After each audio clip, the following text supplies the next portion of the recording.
মানে আমি আগৰতলা যাব বিচাৰিছিলোঁ, তাৰ পৰা তাত গৈ পেলাই আমাৰ শংকৰনগৰত ধৰিছে গাড়ীটো, ধৰি পেলাই তাৰ পৰা আনিছে, আনি পেলাই আমাক কেব নমাই পেলাই এল্টোৰ ভিতৰত উঠাই পেলাই এইখন গাড়ী ইফালে চলাই আনিছে, আনি পেলাই ডাইৰেক্ট ইয়াত পাল্টি কৰি দিলে গাড়ী।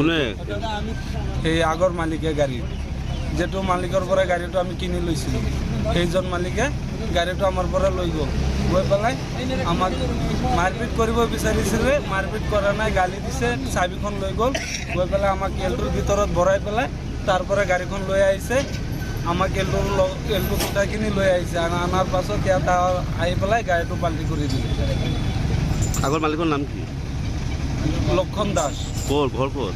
ঘৰ লংকা শংকৰনগৰ। মানে তাৰ পৰা গাড়ীখন কিডনেপ কৰিছে? অঁ, কিডনেপ কৰিছে, এই তেল ডিপুৰ পৰা। ধৰি পেলাই তেল ডিপুৰ পৰা আমি তেল ভৰাই আছোঁ, তাত গৈ পেলাই ধৰিছে আমাক, ধৰি পেলাই ইয়াত টোল গেটত আনিছে, 4টা মানুহ আছিলে, টোল গেটত আনিছে, অনাৰ পিছত টোল গেটৰ পৰা আমাক ধৰি পেলাই ইফালে আহিছে, অহাৰ লগে লগে ইয়াত আনি পেলাই আমাক সৰু গাড়ীত লৈছে, আমাক দুইজনক সৰু গাড়ীত লৈ ডাঙৰ গাড়ী সিহঁতে চলাই আহিছে, আনি পেলাই ডাঙৰ গাড়ীখন আগে আগে লৈ আহিছে, আমাক পিছে পিছে লৈ আহিছে, ভাবিছিলে যে এই ডাঙৰ গাড়ীখন লৈ পলাব, আমাক বেলেগ লাইনে লৈ যাব, এইখন গাড়ী বেলেগ লাইনে লৈ যাব। মাল আছিলে, গাড়ী আৰু মাল বিক্ৰী কৰিবলৈ সিহঁতৰ দান্দা এইখিনি আছিলে, সিহঁতৰ দান্দা আছিল।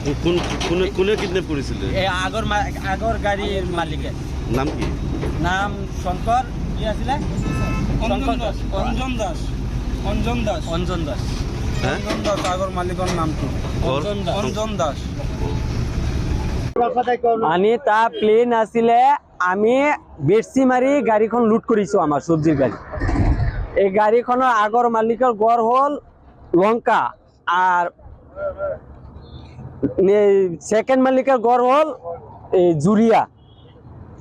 আমি এই খারপিটি লুট করি আমি গৈ আছো আগরতলা যাম। আগরতলা যাওঁতে আমি যেতিয়া লংকা পালো এই শংকৰনগৰ তেল ডিপুত তেল ভৰাই আছো। আগৰ মালিকখিনিয়ে এই 4জন মানুহ লগত লৈ আমাক তেল ডিপুত ধৰিলে। ধৰাৰ পিছত আমাক ক'লে যে গাড়ীৰ এটা ফাইনান্স লাগি আছে, সিহঁতে কিয় মাৰা নাই, এইটো বাহানা সিহঁতৰ চলনা, যে কিয় মাৰা নাই। আমি কৈছোঁ এইটো মালিকৰ লগত কথা পাতক। এইটো মালিকৰ লগত কথা পাতি এতিয়া লাভ নাই, হেৰি কৰক আমাৰ লগত। এইখিনি কৈ আমাৰ চাবিখন কাঢ়ি নিলে আমাৰ হাতৰ পৰা। গাড়ী লৈ আমাক এল্টোত ল'লে, সিহঁতে এটা এল্টো গাড়ী লৈ গৈছে, মোবাইল চোবাইল চব কাঢ়ি ল'লে। লোৱাৰ পিছত আমাক এল্টোত ভৰালে, সিহঁতৰ এল্টোত। সি কি কৰিলে, সি ডাঙৰ গাড়ীখন ল'লে, এই গাড়ীখন ল'লে, লৈ আমাৰ টুলগেট লৈ গ'ল। টুলগেটত ৰাতিত 1টাত এনেকা হ'ল। টুলগেটত লৈ গোটেই ৰাতিখিনি আমাক তাত ৰাখিলে। ৰাখাৰ পিছত যেতিয়া 5টা হ'ল, তেতিয়া আমাক আকৌ ইণ্ডিকেট ল'লে, এই এল্টোত ল'লে, সিহঁতৰ প্ৰাইভেট গাড়ীত ল'লে। লৈ সি ডাঙৰ গৈ আৰু 3টা মানুহ লগত আছিলে, ডাঙৰ গাড়ীখন লৈ আগে আগে আহি আছে, এল্টোখন পাছে পাছে। ভাবিছিলে যে ডবগা বাইপাছ দি এনেকা ডাঙৰ গাড়ীখন সোমাই দিব, আমাক সৰু গাড়ীখন লৈ আমাক বেলেগ লাইনত যাব, এইটো বেলেগ লাইনত পঠাই দিব। সিহঁতৰ দান্দা আছিলে মাল আৰু গাড়ী বিক্ৰী কৰিবৰ কাৰণে। কিন্তু তাৰ পিছত যেতিয়া ডবগা বাইপাছ আহিলে, যেতিয়া টাৰ্নিং ল'ব, তেতিয়া স্পীডত টাৰ্নিং লৈছে যে, তেতিয়া গাড়ীখন পাল্টি মাৰিলে। পাল্টি মাৰাৰ পিছত আমি সৰু গাড়ীৰ পৰা ওলালো, সিহঁতে দৌৰি ভাগিলে। 5জন মানুহ আছিলে, এল্টো গাড়ীত আছিলে 2জন আৰু ডাঙৰ গাড়ীত আছিলে 3জন, সিহঁতে 5জন মানুহ আছিলে, 5জন মানুহ দৌৰি ভাগিলে।